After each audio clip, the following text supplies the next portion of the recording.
कार्यक्रम के प्रायोजक हैं कृषि एवं किसान कल्याण मंत्रालय, भारत सरकार। जोखिम से निकल कर फसल आए, सुरक्षित हो जाए, फसल बीमा से हर किसान अब आत्मनिर्भर हो जाए।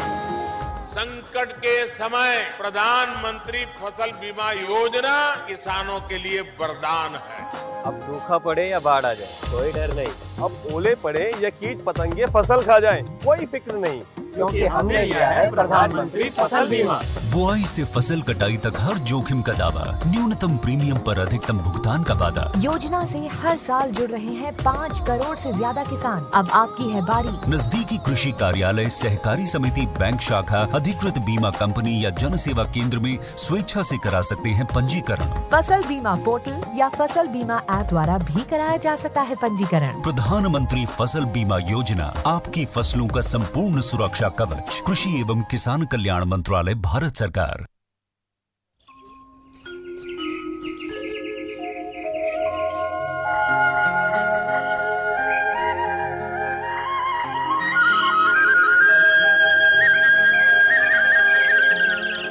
कृषि एवं किसान कल्याण मंत्रालय, भारत सरकार खेती, किसानी और बागवानी को बढ़ावा देने के लिए किसान वीडियो प्रतियोगिता का आयोजन कर रहा है।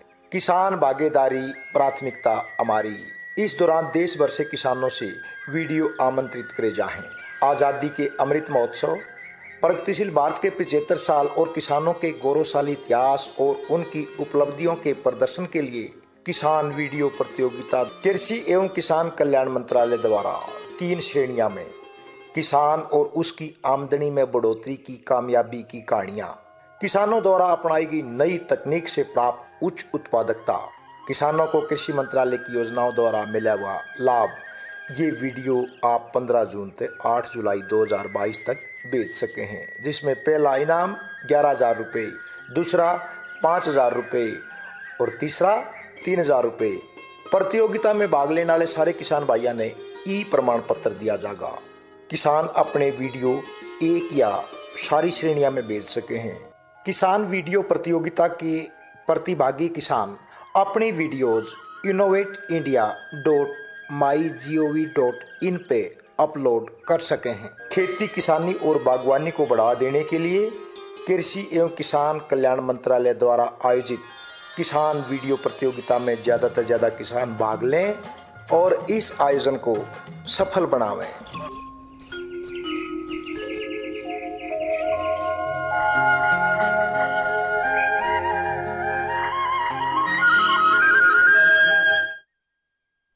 कृष्ण भाई राम राम। प्रीतम भाई आपने भी राम राम। कार्यक्रम किसान वाणी सुनने वाले सब बन भाइया ने हमारी राम राम। कृष्ण भाई जी, बरसात तो अपनी चाल पकड़ रही है। बिल्कुल। और भाई खेती जो है वो भी गेल गेल अपने हिसाब से ढलती रहती है, चलती रहती है। हाँ। तो भाई हमारा जो किसान वाणी कार्यक्रम है वो रोज नई नई जानकारी लेकर आवा है। आज क्या क्या जानकारी भाइयों के साथ हम साझा करेंगे? प्रीतम भाई देखिए, सबसे पहली जानकारी तो भैया ने देंगे कि जो आजकल के जो दिन है ना, गर्मी के दिन में उसमें सब्जियां थोड़ा टोटा सो जा, और उसमें जानकारी देंगे बेल वाली सब्जियों का जो मिल्ड्यू रोग है ना उससे किस तरह बचाव करेंगे। और इसी के साथ साथ दूसरी जानकारी देंगे हम कि जो अटल भूजल योजना है उसके बारे में भी अपने जो किसान भाई हैं उनको जानकारी देंगे। और भाई कुछ संदेश और लोकगीत भी सुनवाओगे, लेकिन पहला बात जो है बेल वाली सब्जियों की। और भाई सब्जी जो है रोज़ खानी ज़रूरी है। कितनी ज़रूरी है? 284 ग्राम यानी कि 10 औंस। इतनी सब्जी अगर स्वास्थ्य से बना के रखना है तो भाई खानी चाहिए। और गर्मी के दिन में जो बाज़ार में सब्जियां घट जाए हैं, दूध भी घट जाए डांगरा का, ऐसे समय में बेल वाली जो सब्जियां हैं वो तोहफा है एक तरिया से। हरी सब्जियां, बेल वाली सब्जियां जो कर घिया है, करेला है, तर ककड़ी है, खरबूजा है, कद्दू, पेठा है, खीरा, टिंडा और तोरी है भाई। तो इस तरह की जो सब्जियां हैं ये बड़ी बढ़िया हैं। इनमें रोग भी आवे है भाई। मिल्ड्यू रोग बड़ा घातक है, इसलिए जो हमारे किसान भाई हैं पूरा उत्पादन लेने के लिए भरपूर इस रोग की रोकथाम खातर जानना जरूरी है। तो प्रीतम भाई देखिए, अपने रोग की रोकथाम के बारे में थोड़ा जानकारी दे दें कि जो किसान भाई हैं भी उनके अगर उन्होंने बेल वाली जो सब्जियां लगा रखी हैं उसमें अगर बीमारी आ जाए डाउनी मिल्ड्यू, तो उसका अपने उपचार किस तरह करना है। जिस तरह के ये खास करके घिया है, खीरा है, खरबूजा है, तोरी है, कद्दू, पेठा, इस तरह की सब्जियां में ज़्यादातर नुकसान होने की संभावना बनी रहा है। और इसके जो लक्षण दिखाई देंगे वो कि एक तो है कि जो पत्तियां पर पीले या फिर हल्के भूरे रंग के जो अनियमित आकार के जो धब्बे हैं वो देखने न मिलेंगे। अगर भाई वातावरण में थोड़ी सी नमी हो तो इन धब्बों के ठीक नीचे और पत्तियों की निचली सतह पर भाई सफ़ेद या फिर मटमैले रंग की जो फफूंद है उसकी परत भाई दिखाई देगी। रोगग्रस्त पौधे की जो पत्तियां हैं वो सूखने लग जाएंगी और स्वस्थ पौधों की अपेक्षा भाई जो रोगी पौधे हैं बोने दिखाई देंगे और इनके ऊपर भाई फल अक्सर कच्चे रह जाए। प्रीतम भाई जी, तो ये आप लक्षण बता रहे हो, पहचान बता रहे हो। ये जो रोग है भाई, ये सूडोपेरानोस्पोरा क्यूबेंसिस एक अंग्रेजी का नाम है, उस फफूंद के द्वारा फैला है। इसके बीजाणु मिट्टी या हवा द्वारा फैले हैं। ज़्यादा नमी या फिर 15 से 22 डिग्री सेल्सियस तापमान पे ये रोग तेज़ी से फैले है। तो भाई ये तो बात करी हमने कि फैले क्यों है। अब बात करेंगे कि भाई ना फैले इस खातर के करें रोकथाम खातर। तो रोग से ज़्यादा प्रभावित जो बेलें हैं उनको तो भाई काट के नष्ट करना है, उनको काट के नष्ट कर दें। और खेत में अगर रोग के लक्षण दिखाई दें तो भाई मैंकोजेब या जिनेब ये दवाई, इसका जो है 0.2% का घोल या फिर मेटालिक्सल जो दवाई आती है उसका 0.1% का छिड़काव करना है। और कई बार भाई बड़े न्यू है कि एक बार के छिड़काव से काबू नहीं आती बीमारी, तो भाई 10 से 12 दिन के अंतराल पे दूसरा छिड़काव करें।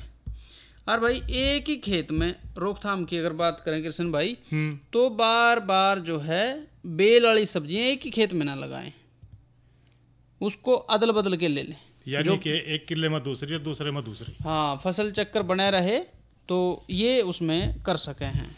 तो इस तरह जो है ना प्रीतम भाई, जो सफ़ेद चूर्णी रोग है यानी कि पाउडरी मिल्ड्यू, यो रोग देखने में आवा है कि जो सारी जो है ना बेल वाली जो सब्जियां हैं उनके ऊपर यो आक्रमण ज़्यादातर करता रहा है। लेकिन कद्दू, लौकी, खीरा, तरबूज और घिया और खरबूजा, इस रोग के जो प्रकोप है भाई ज़्यादा नुकसानदायक इनमें बनी रहा है नुकसान। और गर्म शुष्क वातावरण में भाई इस रोग के लिए जो है ना यो अनुकूल रहा है। देखने में भी आवा है गर्मी के दिनों में सफ़ेद सफ़ेद सा लग जाए पौधे के ऊपर भी, हाँ, और बेल के ऊपर भी। तो इसके कुछ लक्षण भी दिखाई देंगे, जिस तरह शुरू में पौधे की जो पत्तियां हैं उनके ऊपर जो सतह है और तने हैं उनके ऊपर जो सफ़ेद चूर्णी धब्बे अपना दिखाई देंगे, जो बाद में इकट्ठे हो जाएंगे और इस तरह दिखेंगे वो कि पौधे के ऊपर भाई राख या फिर आटे का छिड़काव हो रहा हो। और रोगग्रस्त जो पत्तियां हैं वो पीली पड़ जाएंगी और सूख करके नीचे गिरनी शुरू हो जाएंगी। और रोगग्रस्त पौधों पर भाई फलों का आकार छोटा रहेगा और पैदावार में उनके काफ़ी कमी रहेगी। हाँ, तो भाई पहली बात तो किसान भाइयों यही है कि पहचान होनी चाहिए भाई कौन सा रोग है। जो पर सफ़ेद चूर्णी धब्बे हैं या सफ़ेद सफ़ेद पत्ते दिखे हैं बाद में आटे जैसे, तो आप मान लो कि पाउडरी मिल्ड्यू या सफ़ेद चूर्णी रोग हो गया। अब इसकी रोकथाम की बात करें तो भाई खेत में अगर लक्षण दिखाई दें तो सल्फेक्स 0.25% ये दवाई है, या कैराथेन या कैलिक्सन जो दवाई है उनका 0.1% का घोल का छिड़काव कर सके हैं। साथ ही भाई रोगग्रस्त खेतों में पौध के जो अवशेष हैं उनको नष्ट कर देना चाहिए, क्योंकि अगर वो 6 महीने साल बाद भी आप दूसरी फसल ले रहे हो और पहले उसमें ऐसी रोगग्रस्त कोई भी फसल ली है तो उसका फिर आगे से फुटाव उन्हीं जीवाणुओं का होता रहेगा। बिल्कुल। तो बीमारी से बचने के लिए उसको ख़त्म करना जरूरी है। तो ये भाई बेल वाली सब्जियों में जो 2 मुख्य रोग हैं उनके हमने बातचीत करी। और कृष्ण भाई जी, अब एक गीत सुनवा दे भाई ने, कराओ मनोरंजन जी।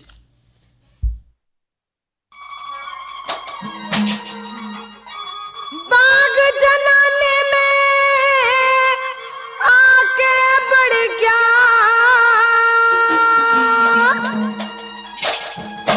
यो मोटा जुल्म गुजारा।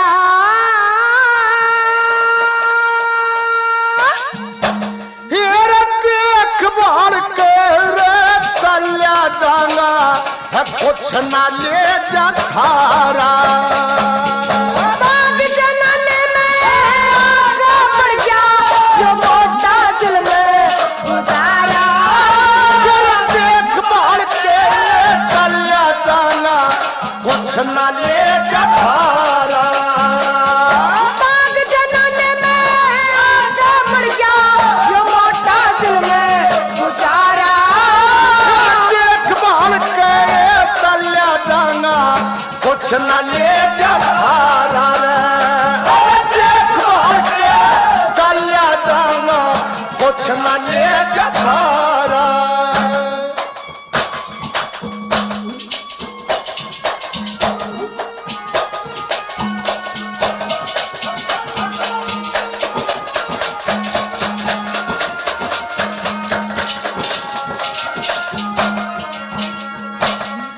यारे मर्द का काम नहीं से, यारे मर्द का काम नहीं से, यो से बाग कुंवारी का। मैं भी जन्म एक बारा हंडू मिल गया वे जब महरी का। देखे होना नहीं इलाज हरे तकलीफ तुम्हारी का। मेरे गाक लगे दवाई रमू दिखण दियो प्यारी का। मेरे गाक लगे दवाई मुँह दिखण दियो प्यारी का। देखे आते मेरे चचकी जड़े तू, आते मेरे चचकी जड़े तू, फिर खटका मारा। पड़ कबूठी बिजली लगा थारे रूप का चमकारा। बाग जनाने में आगा बढ़ गया यो मोटा जुल्म गुजारा। देखभाल के चलिया जाना कुछ न ले जा थारा रे। देखभाल के चलिया जाना कुछ न ले जा थारा।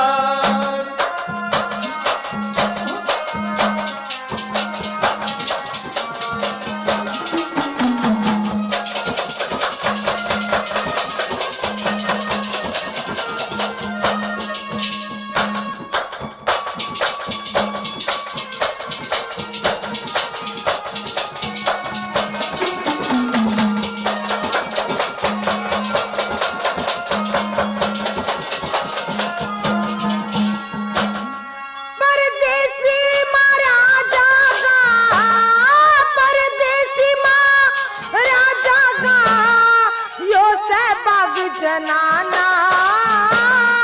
गेट मर्द और बाग मर्द तमने भी न चाहिए आना। ना घटी बदी का तोल जले मदहोश फिरे दीवाना।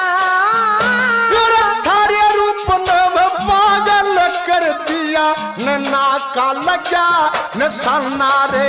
थारे रूप ने पागल कर दिया न नाका लगा न सन्ना रे। ओ चोर जार बद मास जले तू, चोर जार बद मास जले तू, मानस लगा आवारा। खोटे में खोटा दिखलो कया कर जग सहारा। बाग जनाने में आगा बढ़ गया यो मोटा गुजारा।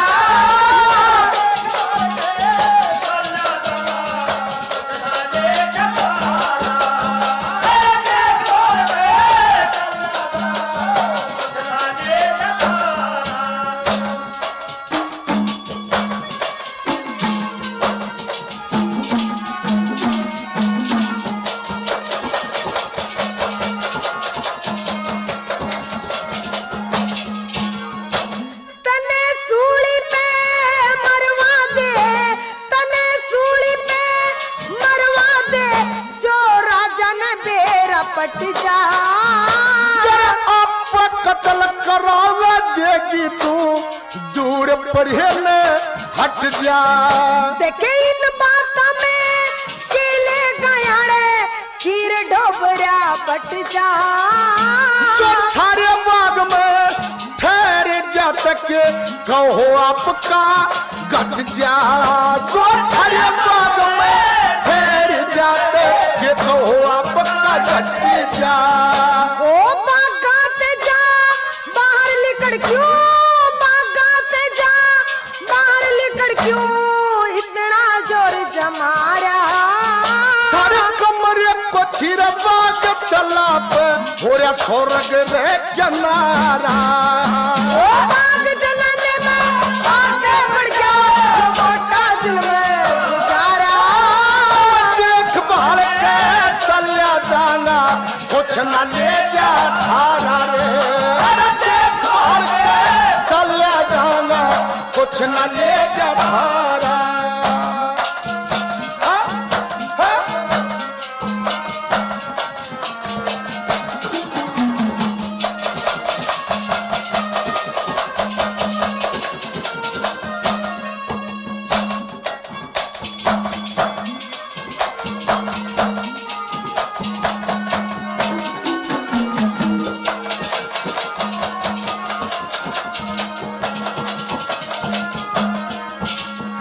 बकवास करण का काम नहीं तू, बकवास करण का काम नहीं तू, बाहर भागते जाइए। बच्चे वक्त कहे शर्मत ना घर आए न तई है। परदेसी जंग नार टूटना बोझ पाप का ठाइए। अरे एक की दारू तो ऐसे दया करके मन तराइए। अरे एक की दारू तो ऐसे दया करके मन तराइए। कंवारी कन्या के साथ करे, कंवारी कन्या के साथ करे, गिर काणे बात नकारा। खोटी मंदी बात कहो सुम धरा बता के खाया। बाग जलाने में आगे बढ़ गया जो मोटा जुल्म गुजारा। देख भाल के चलिया जाना कुछ न ले जा थारा रे। देख भाल के चलिया जाना कुछ न ले जा थारा।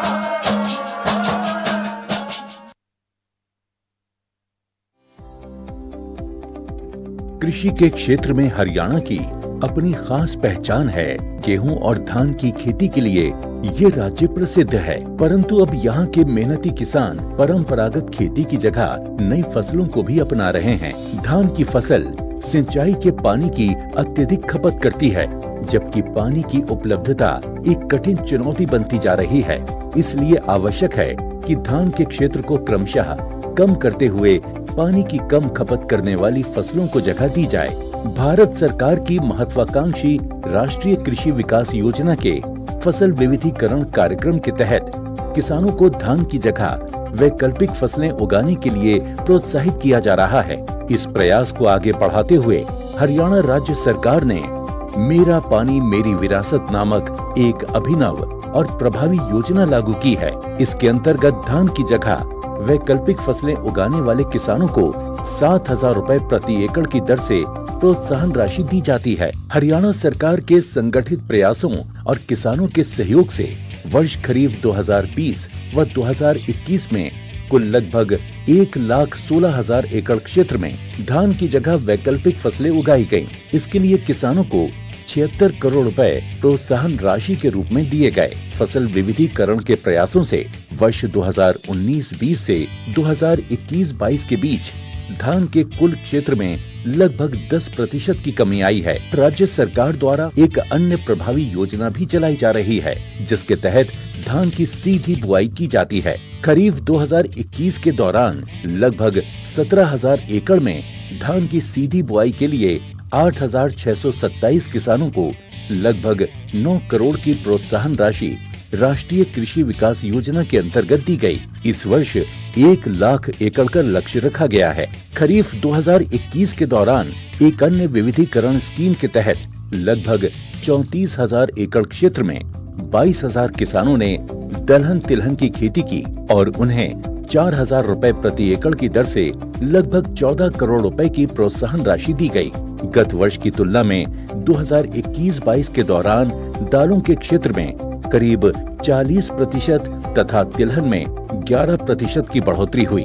भारत सरकार के सहयोग से राज्य सरकार के प्रयासों और योजनाओं ने फसल विविधीकरण की सफलता की अनेक कहानियां लिखी हैं।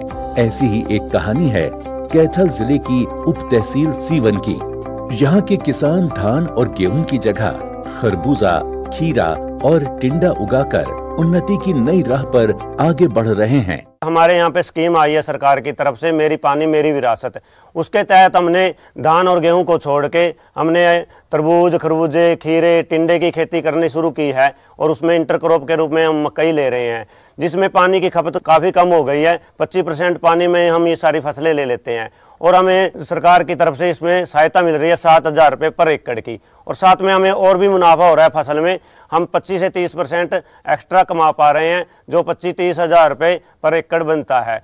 हरियाणा राज्य के किसान समृद्धि के नए मुकाम की ओर अग्रसर हैं। फसल विविधीकरण ने उनके जीवन में मुस्कान का नया रंग भर दिया है।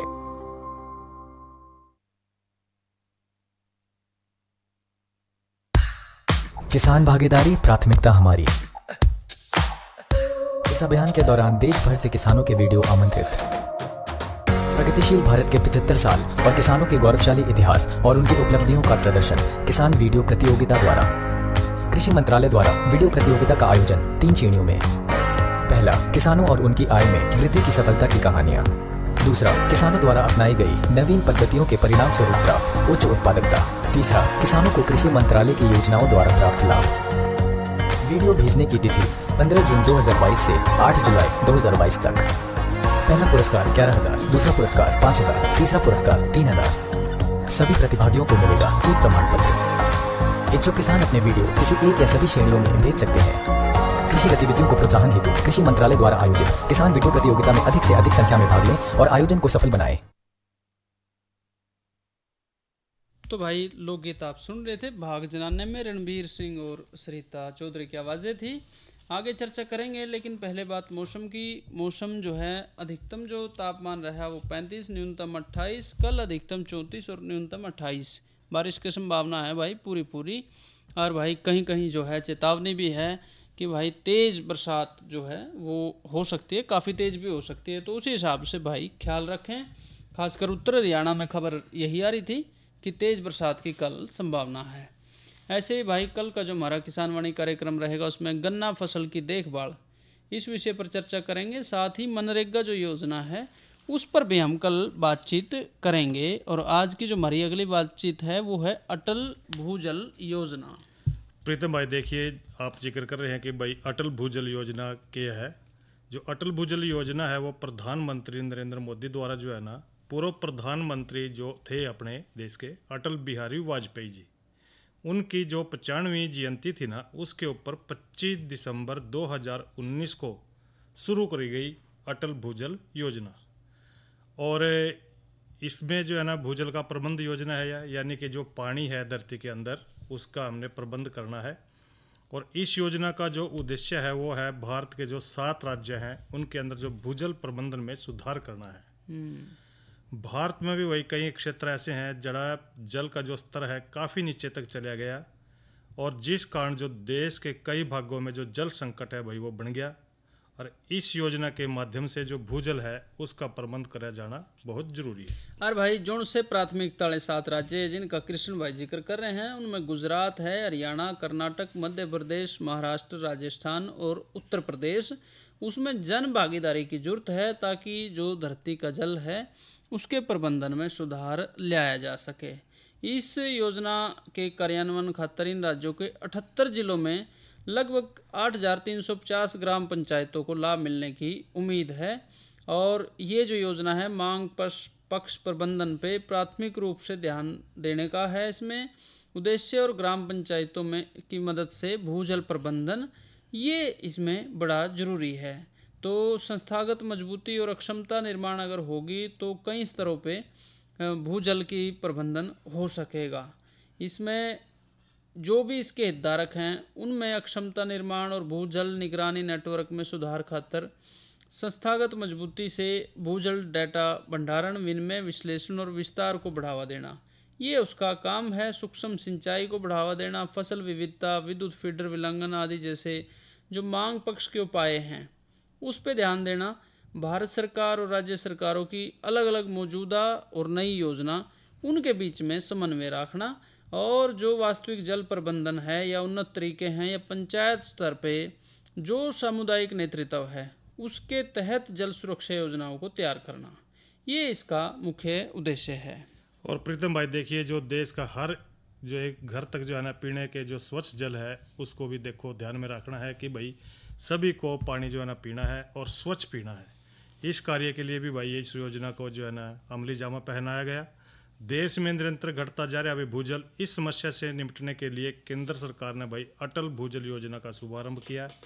और इस योजना का उद्देश्य तो जो है भूजल की मात्रा को बढ़ाना, किसानों को खेती करने के लिए भाई पर्याप्त मात्रा में जल भंडारण करना। इस योजना को जो है ना बता रहे हैं प्रीतम भाई की भी 7 राज्यों में देखो इसको क्रियान्वित किया जाएगा। और अटल भूजल योजना के तहत भाई वर्ष 2024 तक हर घर में पीने का पानी पहुंचाने का जो लक्ष्य निर्धारित किया गया है। अटल भूजल योजना का उद्देश्य देश के चयनित जो क्षेत्र हैं उनमें इसका प्रबंध करना है और सुधार करना है। इस योजना में भूजल का स्तर रोकने के साथ भाई पानी का जो सही इस्तेमाल करने का भी अभियान शुरू किया गया, जिससे पानी की आवश्यकता को जो भाई जितनी ज़्यादा आप देख रहे हैं कि खपत है उसको रोकना है। किसानों को चाहिए कि यदि भूजल स्तर नीचे है तो उन्हें वही फसल बोनी चाहिए भी जिसमें पानी की खपत कम हो। तो इसमें क्योंकि भाई फसल अगर हम ठीक लेंगे तो आय दुगुनी करनी बढ़ेंगे और उस खातर पानी ज़रूरी है। आधा जो हमारा हिस्सा है खेती का वो पानी की कमी से या ज़्यादा पानी होने से तड़प रहा है एक तरह से। बिल्कुल। तो पैदावार अगर बढ़िया लेनी है तो पानी भाई संभालना पड़ेगा। कार्यक्रम के इस भाग के प्रायोजक रहे कृषि एवं किसान कल्याण मंत्रालय, भारत सरकार। क्या कर रहा है? इधर इधर इधर हम बोल रहे हैं तेरे बीजू का। उतला बोल रहा है? पक्षियों से तो हम खेत को बचा लेते हैं, पर इन घातक रसायनों से कैसे बचाएं? मतलब? देख बेटा, तू जो ये अंधाधुंध रसायन मिलाता है ना, मिट्टी की सेहत बिगड़ने लगी है। और जब माटी ही कमजोर पड़ जाएगी तो उपज कैसे सेहतमंद होगी? अरे पहले ऐसा नहीं था। पूछना अपने बड़े बुजुर्गों से, कैसे फसल लहलहाती थी, शुद्धता झलकती थी। हाँ, माटी भी तंदुरुस्त और लोग भी। पहली वाली बात कहाँ? पर अब तो सब यही डाले हैं। सब नहीं, आज भी लाखों जागरूक किसान परंपरागत विधि से फसल उगा रहे हैं। खर्चा कम और उपज की कीमत भी बेहतर पा रहे हैं। सच है? रे बेटे, एक्सपीरियंस से बता रहे हैं, धूप में बाल सफेद नहीं किए हैं। हाँ। ठीक है भाई, मैं भी आज से जैविक खेती शुरू करूंगा। माटी से प्रेम की परंपरा है, परंपरागत खेती। किसान भाइयों, कार्यक्रम किसान वाणी का समय ही तक, हमें इजाजत दीजिए। अच्छा भाइयों, राम राम।